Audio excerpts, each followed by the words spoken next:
Hello everyone, welcome back to the channel Simran Kaur Dhillon and I am Simran Kaur Dhillon. सो इग्नू के exams शुरू हो चुके हैं। इग्नू ने कई सारी चीज़ों में एग्ज़ाम्स देना शुरू कर चुके हैं। तो मैंने अभी हाल ही में एग्ज़ाम दिए इग्नू के, तो उसका एक्सपीरियंस क्यों ना आपके साथ साझा किया जाए। उसके पीछे दो रीज़न्स हैं, कुछ मेरे दोस्त पूछ रहे हैं और कुछ मुझे मेल्स आए आप लोगों के कि मैम प्लीज़ उसके बारे में बता दो। और फिर मैंने थोड़ा यूट्यूब पे सर्च किया तो मुझे इस बारे में कोई खास वीडियो मिली भी नहीं। तो मैंने सोचा ठीक है, इस चीज़ पे वीडियो नहीं है तो हम डाल सकते हैं। तो काफ़ी दिनों से वीडियो नहीं है, क्यों नहीं है क्या नहीं, वो बाद में बात करेंगे। फिलहाल इस वीडियो पे फोकस करते हैं। अगर तो आप बीएड के स्टूडेंट्स हैं तो भी ये वीडियो आपके काम की है, अगर आप नहीं हैं तो भी ये वीडियो आपके काम की है। क्योंकि पहले तो मैं स्पेसिफिक चलूँगी, सब्जेक्ट स्पेसिफिक, और second part of the video में जो कि मैं शायद नीचे टाइम स्टैम्प डाल दूंगी, या आप वीडियो को स्क्रॉल करके आगे चले जाना, तो उसमें मैं आपको कुछ प्रो टिप्स दूंगी, ठीक है, जो आपके इग्नू के पेपर को क्रैक करने में आपको सक्षम बना देंगे। अब मैं कौन होती हूँ आपको इतनी इन्फॉर्मेशन देने वाली, तो वो ये है कि मेरा ये स्कोर कार्ड है, ठीक है। आप देख लीजिए, परख लीजिए ध्यान से, उसके बाद सोचिए कि आपने वीडियो देखनी है कि नहीं। दूसरी बात, आप देखेंगे कि मेरा एक सी ग्रेड दिया हुआ है इन्होंने। ये धक्का मुझे भी लगा था। देखिए, मैं उन बच्चों में से आती हूँ जो पढ़ के कोई एग्ज़ाम को देती हूँ, अगर एग्ज़ाम को भरा है तो, वरना मैं नहीं देती। तो मुझे भी यही परेशानी हुई थी कि भाई मैंने पढ़ के एग्ज़ाम दिया और जो जिस सब्जेक्ट में शायद मुझे सी ग्रेड मिला वो मेरा बेस्ट प्रिपेयर्ड सब्जेक्ट था, BES 123, तो मुझे सी कैसे मिला। और फिर मैंने कुछ अपने दोस्तों से जानकारी ली, तो सभी के साथ ऐसा हुआ है कि AB के बाद एक सी ज़रूर है। तो अब उसके बारे में मैं जानकारी आगे इग्नू से बात करके शायद लूँ, देखते हैं उसमें क्या होता है। बट फिलहाल के लिए हम लोग अपने टॉपिक पे रहते हैं। वो ये है कि जो बीएड वाले बच्चे हैं स्पेसिफिकली उनके लिए मैं सब्जेक्ट वाइज एक बार बता देती हूँ कि आपको पढ़ना क्या है, कैसे पढ़ना है, और बुक्स आई हैं उसमें से पढ़ना है या फिर कोई किताब खरीद के पढ़ना है, कैसे पढ़ना है। तो सीधा वीडियो में चलते हैं, लेट्स स्टार्ट द वीडियो। तो अक्सर माना जाता है कि कॉरेस्पॉन्डेंस से जो भी जैसे की जाती है कोई भी चीज़, तो ओपन से की जाती है, तो उसके एग्जाम्स हम बड़े इजी होते हैं, पढ़ने की ज़रूरत नहीं है। XYZ किताब खरीदो, उसे लो और पढ़ो और पेपर दे दो। बट भाई मैं अपना एक्सपीरियंस अगर बताऊँ तो ऐसे कुछ करने की ज़रूरत नहीं है। पहली बात तो कि आप कोई एक्स्ट्रा जाके बुक खरीद के हो, क्योंकि आप ही की किताबों में से उन्होंने सामान लेके दूसरी जगह छापा होता है, तो उसका कोई फ़ायदा नहीं है दोबारा किताब खरीदने का। दूसरी बात ये है कि अगर आप सोचेंगे कि बिना पढ़े आप पेपर दे लेंगे और आपका A ग्रेड या B ग्रेड आ जाएगा, तो ऐसा नहीं होने वाला है। जब मैंने मार्च में एग्ज़ाम दिए थे, मेरे विद इन 10 डेज 7 एग्ज़ाम हो गए थे विद एवरीथिंग, मतलब जो भी अपनी डेली लाइफ चलती है। तो इतने दिन नहीं थे मेरे पास, और बैक टू बैक पेपर थे, सेंटर पे भी जाना होता था, आना होता था, वहाँ पर एक पूरा टाइम पीरियड लग जाता था, 2 से 5 का टाइम था। तो ना तो आप सुबह के होते ना शाम के, तो पूरा दिन एक माना जाता था एग्ज़ाम वाले दिन। तो कैसे किया, मतलब मेरे तो 3 शायद एग्जाम में छुट्टी भी नहीं थी, तो भी मैंने किया, और मैंने 2 वीक्स पहले पढ़ना शुरू किया था। तो मैंने अपने फ्रेंड से डिस्कस किया था कैसे करना है, तो उसने बोला कि चल पढ़ना शुरू कर दे, फिर देखते हैं हम लोग क्या कर सकते हैं। बहुत गिने चुने बच्चों ने ही पेपर दिया था मार्च वाले सेशन में, जिनमें मैंने दे दिया था। वो भी इसलिए क्योंकि मैंने फॉर्म भर दिया था। अगर मैंने भी नहीं भरा होता तो शायद मैं भी इस टाइम पे पेपर दे रही होती, बट चलो उस टाइम पे दे दिया तो उस चीज़ का मुझे फ़ायदा है। तो सीधा आ जाती है बीएड के ऊपर। सो पहला आपका जो है BES 121 है। हालांकि जो मैंने आपकी डेट शीट देखी है उसमें आपका सबसे पहले आई थिंक जो पेपर है वो SST का है, उसके बाद इंग्लिश का है। तो उनके बारे में मैं साथ साथ में बताती जाऊंगी, आप उसे अपनी डेट वाइज देख लेना, मेरे सामने डेट शीट पड़ी हुई है वैसे। तो सबसे पहले है BES 121, ठीक है। ये है चाइल्डहुड एंड ग्रोइंग अप, ये वाली जो किताब है। अभी आपको मेरी किताब बहुत साफ सुथरी लग रही होगी, शायद ये मेरा आखिरी शायद पेपर था जहाँ तक मुझे याद है। अब देखो, जैसे ये बुक है, इसके अगर हम कंटेंट पे जाएंगे, जब भी कोई चीज़ पढ़ने लगी है पहले उसके कंटेंट में जाइए। देखिए, इसके कंटेंट में जाइए और अगर आप ध्यान से देखेंगे ना, मैंने इसमें सब कुछ टिक लगाया हुआ है। इसका मतलब क्या, मैं सब कुछ पढ़ के गई थी। हाँ, मैं इसमें सब कुछ पढ़ के गई थी। और ये कैसे पॉसिबल है, आपके पास तो फेयर दिन है, मेरे पास तो दिन भी नहीं थे और इवन ज़्यादा गाइडेंस भी नहीं थी, तो कैसे हुआ। देखो, आपको ना कोई भी चीज़ पे थीसिस नहीं लिखनी होती। जब भी हम पढ़ने बैठते हैं ना, हमें लगता है कि किताब उठाइए तो इस पर थीसिस हम सब पढ़ देंगे, वहीं आप फेल हो जाते हैं। क्योंकि आपको नहीं पता कि आपके 6 सब्जेक्ट और पढ़े हैं, ठीक है ना, और साथ में आप लोग जॉब कर रहे हो तो आपकी जॉब भी होगी, तो नहीं हो पाएगा। आपने DSSB की तैयारी कभी ना कभी की होगी, तभी आप शायद बीएड भी कर रहे होंगे, या आप लोग टीचर लगे होंगे कहीं ना कहीं, DLED तो की है ना। तो ये जो कंटेंट है BES 121 का, वही कंटेंट है। एक बार कोई भी बुक शुरू करने से पहले ना इसको, ये वाले सेक्शन को प्लीज़ पढ़िएगा। अब इसमें क्या है, चाइल्डहुड है, सोशलाइजेशन है, एजेंसीज ऑफ सोशलाइजेशन है, उसके बाद ग्रोथ डेवलपमेंट है। ऑब्वियसली ग्रोथ डेवलपमेंट, उनके प्रिंसिपल आएंगे, उनमें डिफ्रेंसिएशन आएगा, उनमें सिमिलैरिटी आएंगी, उसके बाद मीडिया का क्या इन्फ्लुएंस रहता है, अपनी सराउंडिंग्स का क्या इन्फ्लुएंस रहता है, बस ये है ये। जब भी आप एक मान लीजिए अपने दिन बांट लीजिए कि मुझे एक दिन में इसके 2 चैप्टर रीड करने हैं। रीड मतलब रीड, आप उसको च्यू नहीं करना, आपको उसको घोट के नहीं पीना, इसे सबको सिर्फ रीड करना है। इसे रीड कीजिए और साथ ही बुक के पीछे थोड़ी सी जगह होती है, पीछे क्वेश्चन ही होते हैं, एक बार उनको नज़र मार लो, अच्छा ठीक है, हाँ मतलब इस चीज़ से वाकिफ़ हैं। आपको कोई जो बैक क्वेश्चंस पढ़ के ऐसा नहीं लेना चाहिए कि अरे ये कहाँ आया, ये तो मैंने पढ़ा नहीं। मतलब आपके दिमाग में होना चाहिए कि ये वाली चीज़ इस चैप्टर में आई थी और मुझे याद है। एक कॉपी रख लीजिए, जैसे मैंने कॉपी रखी हुई थी, उस कॉपी का एक पेज का आधा पेज सिर्फ एक चैप्टर का होता था। मतलब आज अगर 8 तारीख को मैंने एक चैप्टर पढ़ा तो आधे पेज के ऊपर उसकी समरी 4 से 5 लाइनों में बस, कि अच्छा इसमें ये आया था। दूसरा चैप्टर पढ़ा, उसी पेज की सेकंड हाफ में मैंने लिख दिया कि चैप्टर 2 पढ़ा और उसके पॉइंट्स। क्योंकि जब आप एग्जाम देने बैठेंगे ना, आपको ये नहीं याद आएगा कि एजेंसीज के अंदर वाले पॉइंट में क्या लिखा था, आपको उसको पढ़ने की जरूरत नहीं पड़ेगी। दूसरी बात इन सभी के लिए कॉमन ये है कि कहीं भी आर्टिकल कोई मेंशन होता है, कोई भी स्पेसिफिक नाम आ रहा है, वो ऐसा कोई नाम जरूर याद करके जाइएगा। 121 BES ईजी है तो परेशान होने वाली उसमें कोई बात नहीं है। पुराना पेपर है, मेरे पास भी है, या फिर ऑनलाइन भी कई सारी जगह पर डल चुके हैं, तो आप उसमें से जाके आराम से कर सकते हैं। अब आ जाते हैं BES 122 के ऊपर। देखो ये मुझे बिल्कुल भी पसंद नहीं थी ये वाली किताब, तो इसके अंदर वो आएगा, अगर आपको याद हो तो जब हमने डाइट में भी पढ़ा था, सारे कौन से ईयर में कौन सी कमीशंस थी और उन कमीशंस ने क्या किया। हालांकि इसमें बिल्कुल टाइम वाइज है, 47 से 85 फिर 86 एंड आफ्टर। तो आप भी समझदार हो, मैं भी समझदार हूँ, इसमें से कौन सी इंपॉर्टेंट है वो छांट लीजिए, ठीक है। आपको उनके नेम पता होना चाहिए 5-7 के, जो हम डाइट में पढ़ते थे वही वाली यहाँ पर हैं। तो आपको स्किम करना है, टॉपिक लिखा, उसके 4 पॉइंट्स लिखे, स्किम कर लिया। देखो मैं ये नहीं कहूँगी कि एक एक का सब कुछ पढ़ो, पर ऊपर से रीड ज़रूर करो। रीडिंग इज़ वेरी इंपॉर्टेंट अगर आप BEd की इन्हीं किताबों से पढ़ रहे हैं। अच्छा मैंने एक चीज़ और, क्या आप सोचेंगे ये तो बड़ा लंबा तरीका बता रही हूँ, मैं आपको एक चीज़ बताती हूँ। मैंने क्या किया था, मैंने एक सब्जेक्ट का, शायद मेरा पहला पेपर 124 था, उस किताब के मैंने प्रीवियस ईयर खोले, है ना। और मेरी एक आदत है कि पुराने पेपर्स के क्वेश्चंस को लिखो, फिर जो रिपीट हो रहे हैं सबसे पहले उन्हें ख़त्म करो। अब मैं जब उन्हें लिखने बैठी, हर पेपर में नए क्वेश्चन थे, कोई भी क्वेश्चन रिपीट नहीं हो रहा था। तो ये तो आप सोचने मत कि इंपॉर्टेंट क्वेश्चन बता दो, भैया वो अलग से जो है नए तरीके से पूछ रहे हैं क्वेश्चन, सेम क्वेश्चन रिपीट में नहीं कर रहे हैं। कुछ टॉपिक हैं जो वो रिपीट करेंगे। अब आपको कैसे पता चलेगा कुछ टॉपिक जो वो रिपीट करें वही आएंगे? जब आप इस किताब को पढ़ेंगे, इसका चैप्टर 1 चैप्टर 2 पढ़ेंगे, या कोई भी चैप्टर आप पढ़ रहे हैं, आपको खुद पता चल जाएगा कि ये जो टर्म है ना ये नई है, ये इसके बारे में सवाल आ सकते हैं। अब आप बताइए, जैसे चाइल्डहुड वाला चैप्टर है उसमें एजेंसीज पे क्वेश्चन आ सकता है, हाँ आ सकता है। उसमें एक types of family I think so करके एक टॉपिक है, ऑब्वियसली उस पर क्वेश्चन आ सकता है। आपको वहीं पता चल जाएगा कि ये क्वेश्चन मटेरियल है। अब आपको टाइप्स ऑफ फैमिली पढ़ने की जरूरत है क्या? नहीं, उनकी हेडिंग देख लीजिए और अंदर लिख लीजिए, और जो मैंने आधे पेज वाला सिस्टम बताया वो कर लीजिए। किसी भी चीज़ में आपको ऐसे डूबना नहीं है। बहुत सारी कमीशंस हैं, बहुत सारी फिलॉसफी है, और मैं आपको कहूँगी जब ये पेपर पास हो उसी टाइम पे इसे पढ़िएगा। मतलब आपके पास तो काफ़ी दिन है ना यार, आपके पास है अच्छे खासा दिन, मैं देख रही हूँ। और देखो इसमें ना फिलॉसफी करके एक टॉपिक आएगा। एक फिलॉसफी की मैं आपको बात बताती हूँ, ये मैंने अपनी वर्कशॉप पे भी सीखी थी और मैंने रियल लाइफ में भी ऐसे ही किया है कि 10 फिलॉसफी के पॉइंट्स पकड़ लिए, और पकड़ लिया कि ये एक नेचुरलिस्टिक वाले लोग ये बोलते हैं और आइडियलिस्ट ये बोलते हैं। फिर आइडियलिस्ट के 5 नाम लर्न कर लिए, नेचुरलिस्ट के, अब वो होते नहीं है बट उनकी सोच उसके आसपास होती है, तो उसको लर्न कर लिया, पेपर में आया वही लिख दिया, वही टीचर सोचेगा यही विद्वान है। ठीक आ जाता है मेरा BES 123। इसके बारे में मैं आपको एक बात बताऊँ, ये है जिसमें मुझे C ग्रेड मिला है। मतलब जब मेरी प्रिपरेशन शुरू की थी मैंने सबसे पहले इस किताब को उठाया था और इसे पढ़ा था, और मेरे हिसाब से मेरी बेस्ट किताब थी। मतलब मैंने इसमें सभी कुछ पढ़ दिया था मेरे हिसाब से, और इसमें मुझे C ग्रेड मिला है, जो कि मुझे डाइजेस्ट भी नहीं हो रहा है। बट चलिए देखते हैं उसका क्या करना है, हम करेंगे कुछ उसका भी। तो अगर क्या आप लोग अगर टीचर लगे हैं तो पढ़ाई करी होगी, अगर आप DLED करेंगे तो भी आपने पढ़ाई करी होगी, ठीक है। तो अगर आप BEd की ये वीडियो देख रहे हो तो आप पढ़ाई करते ही होंगे। तो ये जो इसका ये सारे टॉपिक्स हैं ना, ये सारे टॉपिक्स अपने DLED वाले हैं।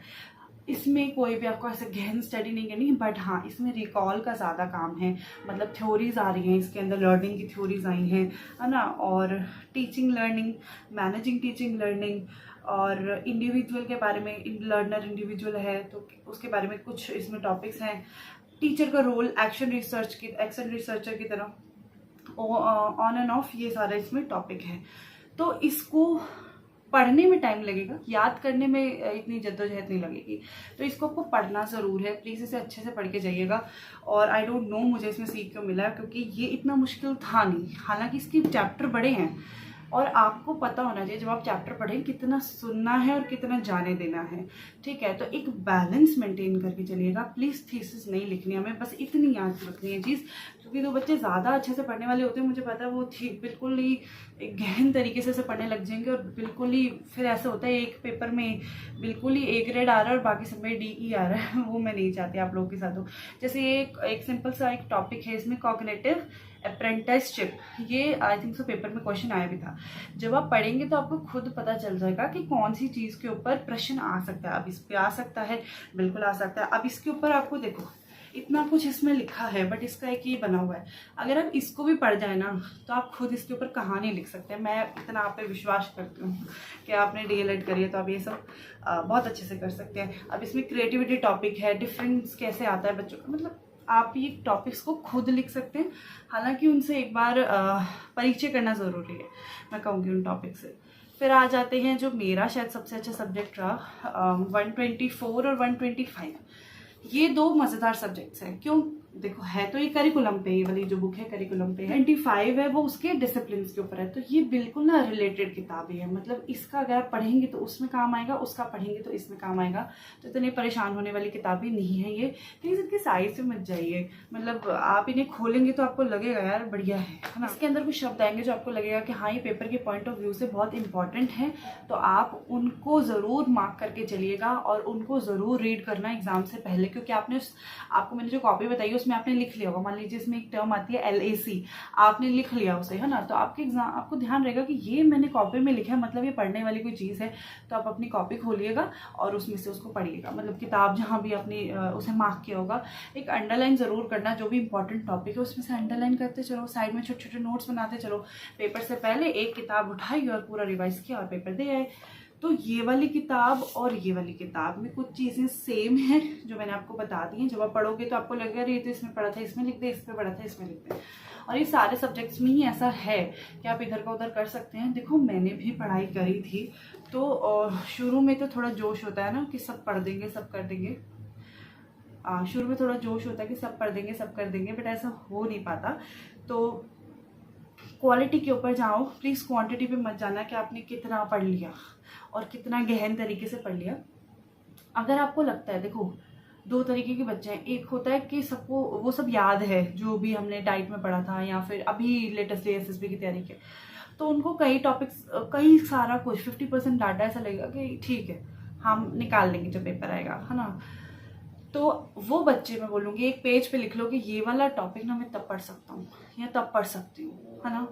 और जो वो वाले बच्चे जिन्हें लगता है कि मुझे तो बिल्कुल भी नहीं आता, मुझे तो पढ़ना ही पड़ेगा नहीं तो मैं नहीं कर पाऊँगी, तो वो वाले बच्चों को मैं कहूँगी कि प्लीज़ दिन के 2 चैप्टर पढ़े, है ना, और उसके नोट्स ज़रूर ले लें। आप आधे पेज से लगता है आपको एक पेज पे लेने ले लो, नोट्स बना लो, क्योंकि आप लास्ट पेज पे किताब खोलोगे आपसे नहीं होगा अगर आपको लगता है कि आपको बिल्कुल ही ज़ीरो से पढ़ना है। दूसरी चीज़ ये है, बहुत ज़्यादा वीडियोस में मत फंसना। ऑब्वियसली वो अच्छा पढ़ाते हैं, मैं ऐसे किसी को नहीं बोलूँगी वो बुरा पढ़ाता है, बट उसमें क्या होता है कि वो काफ़ी डीप पढ़ाने लग जाते हैं और वो एक चैप्टर को इतना डीप पढ़ाते हैं, तो आप 15 चैप्टर कैसे डीप कैसे पढ़ोगे बताओ। आप अपना समय को भी बैलेंस करके चलिए। ये मत सोचिए बस 15 दिन पढ़ लेंगे, नहीं, आज ही 2 चैप्टर करो। सोचा है ना करना है तो आज ही कर लो, क्योंकि बाद में वो नहीं होंगे, I guarantee you that. Yes 142 था मेरे पास, है ना, मेरे पास सोशल साइंस और इंग्लिश है, ये थोड़ा एक्सटेंसिव है। इसके लिए इसकी 2 बुक्स हैं। इसके लिए मैं आपको एक चीज़ बहुत इंपॉर्टेंट बताना चाहूँगी, ध्यान से सुनिएगा। आप ई पाठशाला ऐप खोल लीजिए, उसके ऊपर जाके कंटेंट देख लो 8th 9th की ज्योग्राफी, हिस्ट्री, सिविक्स, इन तीनों के अच्छे से एक बार देख लो। और 9th 10th की इकोनॉमिक्स की जो किताब है उसके कंटेंट, मतलब जो फर्स्ट पेज पे इंडेक्स होता है ना, प्लीज़ वो देख लो। क्या हुआ, मेरे को लेसन प्लान बनाना आया था, आई थिंक सो मेरे लास्ट पेपर था, लेसन प्लान बनाना आया था। मुझे कंटेंट याद है चैप्टर का कि ऐसे ऐसे उसमें पढ़ाना है, मुझे टाइटल याद नहीं था और उन्होंने सीधा सीधा लेसन प्लान भेजा था कि आपको एक लेसन प्लान बनाना है इस बेसिस पे। तो अगर आपने चैप्टर पढ़े होंगे तो आपको लेसन प्लान बनाना मुश्किल तो लगेगा नहीं, आप बहुत इजीली बना लेंगे। बट अगर आपको कंटेंट ही नहीं पता होगा कि मैंने उसमें क्या लिखना है, ये गलती मेरे साथ हुई है कि मेरा पेपर बहुत अच्छा होगा, मैं आई एम श्योर मेरा पेपर अच्छा होगा, मैं पढ़ के अच्छे से लिख के आई थी, बन गया। बट उसकी जो टॉपिक थी, चैप्टर का नाम था, वही शायद मैंने गलत लिख दिया होगा जहाँ तक मुझे ध्यान है। तो वो उससे मेरा नुकसान हुआ होगा पक्का, तो मैं नहीं चाहती आपका हो। तो स्पेसिफिकली आपका जो सब्जेक्ट वाले हैं, वो जो 142 है 144 जो भी आपका सब्जेक्ट है, उसके ना कंटेंट इंडेक्स खोल के जरूर देख के जाना है, ठीक है जी। अब आ जाते हैं लास्ट इंग्लिश। इसमें तो मुझे ए मिलना ही था।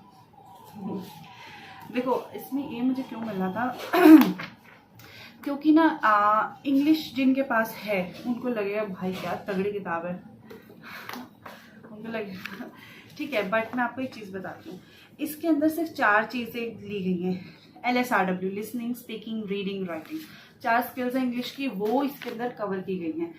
अब एक स्किल अगर आपने पढ़ ली लिसनिंग वाली, तो उसी की वैसी ही चीज़ें स्पीकिंग में है, वैसे रीडिंग में, राइटिंग में। अब आप कहीं ये सोचो कि मैं सिर्फ 2 पढ़ जाती हूँ, बाकी देखी जाएगी, तो आपका काम नहीं चलेगा। इसके ऊपर क्वेश्चन कहीं से भी आ सकता है, मतलब वो रीडिंग से पूछ सकते हैं, उसके पूछेंगे कैसे इनकलकेट करनी है बच्चों में, और फिर पीछे से लिसनिंग पूछ लेंगे, फिर पूछेंगे दोनों में कोरिलेशन बता दो, फिर पूछेंगे ये दोनों अलग हैं, कुछ भी तरीके से पूछ सकते हैं। तो इंग्लिश में मेरा जो स्कोर है इसलिए भी अच्छा रहा क्योंकि मैंने इसे अच्छे से पढ़ लिया था, मतलब मैंने इसकी 4 स्किल्स इनको रिलेट करके जो भी इसमें टॉपिक आ रहा था ना, ऊपर से पढ़ा ऊपर से ही है, बट उतनी चीज़ को समझ के पढ़ा के ये कैसे हो रहा है। तो इन 4 स्किल्स को अगर आप इंग्लिश वाली को पढ़ लेते हो तो आपका बेसिकली इंग्लिश खत्म हो जाता है, ठीक है। तो आप कहोगे कि मैडम ने तो 2 मिनट की वीडियो में सारी कथा खत्म कर दी, तो हुआ भी रियल लाइफ में ऐसे ही है। मैंने अपने पूरे काम के साथ जितना मेरे को वक्त था उतने में ही इसे पढ़ा है, और ये जो स्कोर है मेरा वो बिल्कुल मैं बोलूँगी बहुत अच्छा है। जितने दिन मुझे मिले थे, अगर ज़्यादा दिन होते तो मैं शायद और ए ले आती, but I am very satisfied with my self कि बढ़िया मैंने पढ़ लिया जितने दिन मेरे पास थे उसके हिसाब से। सी वाली बात अभी थोड़ी नहीं जस्टिफाइड लग रही, बट चलो देखते हैं उसका क्या कर सकते हैं। अब यहाँ पर तो थी बीएड वाले बच्चों की बात, अब यहाँ आ जाते हैं जनरल बच्चों की बात जो भी इग्नू का पेपर दे रहे हैं। कुछ प्रो टिप्स भी मैं नहीं कहूँगी, मैं कहूँगी अब मेरे एक्सपीरियंस के बेस पे जो टिप्स हैं। सबसे पहला है वो ये है कि जो कॉपी मिलती है वही आपको कंप्लीट करनी पड़ती है, दूसरी कॉपी आप नहीं ले सकते, एक्स्ट्रा शीट आप नहीं मांग सकते। वहाँ बच्चों ने ब्लंडर किए हैं जो काम करके बोल रहे हैं मैम शीट दे दो तो वो काम नहीं चलेगा, प्लीज़ वो मत कीजिए। बात अपने सेंटर पे टाइम से पहुंचना, टाइम से वहाँ से रिलीव होना, और भागने की जरूरत नहीं है, इनफ टाइम होता है 4 क्वेश्चन करने के लिए, इनफ टाइम मिलता है। मेरी स्पीड थोड़ी तेज़ थी तो भाई मेरे पास 20-25 मिनट बच रहे थे, बट फिर अगले पेपर से मैंने उन्हें थोड़ा नॉमिनल बेसिस पे आई कि टाइम से भी पेपर खत्म करना चाहिए, जल्दी नहीं होना चाहिए। तीसरी चीज़ बताने वाली बात नहीं है पर सुन लो प्लीज़, डायग्राम्स के ऊपर फोकस रखें। ये नहीं कि पेज भरने के लिए डायग्राम बनाए, डायग्राम बनाए एक होता है ना, पता चलता है इसने पेज भरने के लिए डायग्राम बनाया, वो मत करो। आपने इतना एक्सप्लेन कर दिया तो हाफ जगह बना दो डायग्राम, पता चल जाएगा टीचर को, ठीक है। और शुरू में इंट्रोडक्शन और लास्ट में कंक्लूजन जरूर रखिए। आप खुद टीचर, आप जानते हैं देखने में ही कितना प्रभावी लगता है, पढ़ने में जाना लगे ठीक है, ये हो गया। और इसके बाद एक बड़ी इंपॉर्टेंट टिप है, अब ये सब्जेक्टिव टिप है, आपको माननी है या नहीं माननी, क्योंकि मैंने इसको फॉलो किया है तो मेरा काम है आपको बताना। हुआ यूं कि जब मैंने इसके बारे में पढ़ना शुरू किया तो हमारे पास समय था बहुत ही कम, 10 दिन में 7 पेपर, सोचो। तो मैंने अपने एक दोस्त से बात करी तो उन्होंने बोला कि ऐसे किया करते हैं कि तुम जैसे अगर 4 यूनिट्स हैं और 1 यूनिट में 4 चैप्टर हैं, तो तुम ऐसा करो 1 यूनिट की ऑडियो बना के मुझे, 1 यूनिट के 1 चैप्टर की ऑडियो बना के मुझे भेजो अच्छे से, और 1 यूनिट की फर्स्ट चैप्टर की मैं तुम्हें ऑडियो बना के भेजती हूँ, और फिर देखते हैं कि एक दूसरे को समझ आता है। अब हमने ऐसा किया, तो आप मुझे अगर यहाँ तक सुन रहे हैं तो इसका मतलब है मेरी स्पीकिंग स्किल्स कहीं तो थोड़ी सही होंगी जो आप मुझे सुन रहे हैं। इसी तरीके से मेरे दोस्त की भी थी, बढ़िया थी उसकी। तो हमने क्या किया, कुछ हमने आपस में बांट लिया, ठीक है। कुछ जैसे अभी हमने जब ये हमें आइडिया है, जितने भी हमारे पास सब्जेक्ट्स थे उतने को हमने बांट लिया, तो कुछ वो ऑडियो मुझे भेज देती थी, कुछ मैं उसे भेज देती थी। अब उससे पहला फ़ायदा, आप अगर अपने एग्जाम सेंटर पे बैठे हो तो किताब पढ़ने से अच्छा है, ट्रैवलिंग कर रहे हो तो कान में लगाई लीड, उसकी बात सुनते गए। अब तो व्हाट्सएप पे वो स्पीड अप वाला ऑप्शन भी आ गया है ना, तो वो रिकॉर्ड ही तो करना है ऐसे पकड़ के। एक ये हो गया। दूसरा, अब इससे टाइम बचता है कि आपको सारा नहीं पढ़ना पड़ेगा, आपको स्क्रूटनी बस देखनी है जो उसने स्क्रूटनाइज करके दिया, पर उसके लिए देखो आपको अपने दोस्तों पे विश्वास होना चाहिए सबसे पहले। दूसरी बात, आपका ऐसा ग्रुप होना चाहिए अपने जैसे लोगों का, आप समझ रहे होंगे इसका मतलब कि आपके जैसे लोग होने चाहिए, और बहुत बड़ा ग्रुप नहीं होना चाहिए क्योंकि सब अपने हिसाब से भेजेंगे, है ना, तो उसका फायदा नहीं। मैं कहूँगी इंग्लिश मीडियम वाले जो बच्चे हैं वही एक दो इकट्ठे हो जाए, अगर आपके दोस्त हैं तो उस इसमें, और एक दो हिंदी मीडियम वाले बच्चे हैं वो इकट्ठे हो जाए, आपस में एक दूसरे को ऑडियोज भेजते रहें। बट इसमें सबसे इम्पॉर्टेंट है आपको फेथ होना चाहिए उनके ऊपर, और अगर आप अपने दोस्त के लिए ऑडियो बना रहे हैं तो बिल्कुल वही जेन्युइन होनी चाहिए, आप वो बढ़िया से उस चैप्टर को पकड़ के कवर करके भेज रहे होने चाहिए। ये नहीं होना चाहिए कि वो तो आपको अच्छी भेज रहे हैं, आप सही से नहीं भेज रहे, क्योंकि ये सही नहीं है, किसी का नुकसान नहीं होना चाहिए इसमें। और मैं सच में बोलूँगी उसका बहुत अच्छा फ़ायदा मिला। हो सकता है कि मैं अच्छी लिसनर हूँ तो शायद इसलिए मुझे इजी लगा। तो ये बहुत सब्जेक्टिव अप्रोच है, ये आपको कोई बताएगा नहीं, ये आपको एक स्टूडेंट ही बताएगा, और वो भी वो स्टूडेंट बताएगा जो बताना चाहता होगा, ये सब नहीं बताते। तो अगर आपको लगता है ये आपके काम की टिप है तो प्लीज़ इसे यूज़ कीजिए, पर इसमें खोना नहीं है कि भैया 4 दोस्त हैं तो 2 ने भेज दी, एक भेज नहीं रही तो 2 के बारे में पीछे सोचें कि यार वो भेज नहीं रही, फिर हम भेजें कि नहीं। ये आपको पहले ही प्री डिसीजन लेना है कि भाई मेरे दोस्त हैं, अच्छे हैं, वो उनको मैं भेजूंगी तो वो भी अपना भेजेंगे, टाइम से विद डेडलाइन काम चलेगा तो हो सकता है, ठीक है। और आज ही आप ये करेंगे ना, आप 1-2 बार प्रैक्टिस कर लीजिए, अपने दोस्तों को बोलो देख प्रैक्टिस करके देखते हैं, अगर तो अपना जमता है तो करो, नहीं जमता तो छोड़ो, अभी दिन भी है पेपर में तो आपको समझ आ जाएगा। तो ये थी मेरी बड़ी इंपॉर्टेंट टिप। और ब्लू ब्लैक पेन का यूज़ करना, अच्छे से सुंदर हैंड राइटिंग में काम करना। 4 प्रश्न आते हैं, पहले प्रश्न में ऑप्शन होते हैं, दूसरे प्रश्न में ऑप्शन होते हैं, तीसरे प्रश्न में 6 क्वेश्चन होते हैं, उसमें से आपको सिर्फ 4 करने होते हैं, 300 शब्द के 300 होते हैं। और जो लास्ट प्रश्न होता है वो एक बड़ा फिक्स्ड क्वेश्चन आता है, उसमें कोई भी ना ऑप्शन नहीं होता। अब पहले प्रश्न में 2 ऑप्शन है, अगर आपने पूरी एक बार किताब देखी है तो आप तो कर ही लेंगे, दूसरे प्रश्न में ऑप्शन है आप कर ही लेंगे, तीसरे प्रश्न में 6 में से 4 करने होते हैं, तो उसके अंदर 2 तरीके के प्रश्न होते हैं, एक होते हैं थोड़े मुश्किल वाले, एक होते हैं बिल्कुल ईजी वाले। तो आप अपने हिसाब से देखिए कि आपको कौन से 4 करने हैं। उसमें जो लास्ट वाला प्रश्न होता है ना वो एक एवरेज बेस्ड होता है, क्योंकि उसमें ऑप्शन नहीं है। जो पेपर सेटर है वो भी जानता है कि वो इतना डिफिकल्ट क्वेश्चन नहीं दे सकता कि कोई भी बच्चा उसे अटेम्प्ट ही ना करे, तो एक बड़ा एवरेज क्वेश्चन होता है, बहुत वेरिड क्वेश्चन होता है जिसमें आप बहुत अच्छा लिख सकते हैं, ऐसा क्वेश्चन होता है। तो मेरा ये था इसको देखने का पेपर को नज़रिया। और साथ ही में पेपर के बारे में एक इम्पॉर्टेंट बात ये है कि आप पुराने पेपर देख लीजिए, थोड़ा पैटर्न समझ आ जाएगा कि किस पैटर्न में सवाल पूछे जा रहे हैं। और कोई भी आपको ऐसी, जैसे एक आई थिंक सो ट्रांस लैंग्वेजिंग करके ना एक टॉपिक आएगा, तो वो इंपॉर्टेंट टॉपिक है। अब आप देखिए मुझे इतने वक्त के बाद भी वो याद है, क्योंकि वो टॉपिक अलग था, हटके था, इम्पॉर्टेंट था, और उसके ऊपर प्रश्न भी था पेपर में। पुराने पेपर आप ज़रूर देख के जाइएगा, उसके इसके बहुत सारे लिंक्स हैं, आपको यूट्यूब पे मिल जाएगा, और नहीं मिलेगा तो Chrome is the best thing, आप क्रोम पे जाके लिखिए, आपको पुराने पेपर सारे मिल जाएंगे, आप वहाँ से भी कर सकते हैं।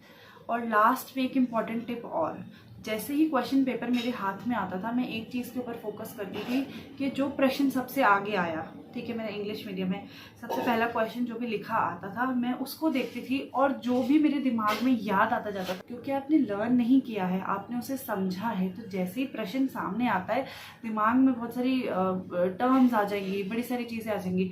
तो अपने पेपर के ऊपर बहुत हल्की पेंसिल से मैं लिख देती थी, 10 जितने पॉइंट्स मुझे याद आते, मुझे याद है मैं 6-7 पॉइंट तो लिख ही देती थी, लिख दिए। फिर उसके बाद दूसरे प्रश्न पे जाती थी, फिर दूसरे प्रश्न को ही देखती थी, फिर सोचती थी इन दोनों में से कौन सा करना है, फिर उसके ऊपर, अरे टाइम भागेगा नहीं, आराम से टाइम है आपके पास, फिर ऊपर देख लीजिए कि अच्छा ये 5 से 7 पॉइंट है जो हाँ ठीक है मैं कर सकती हूँ, है ना, ये मुझे याद आ रहा है, वो लिख दिए। तीसरे प्रश्न पे आए, उसके देखे, तीसरे में 6 प्रश्न में से आपको 4 करने होते हैं, तो बहुत आराम से 6 प्रश्न को देखो, फिर सोचो कि कौन से 4 हैं जो मैं बड़े ही बढ़िया तरीके से कर सकती हूँ, उनके ऊपर टिक लगाओ। अगर उनके बारे में कुछ याद आ रहा है वहीं लिख दो।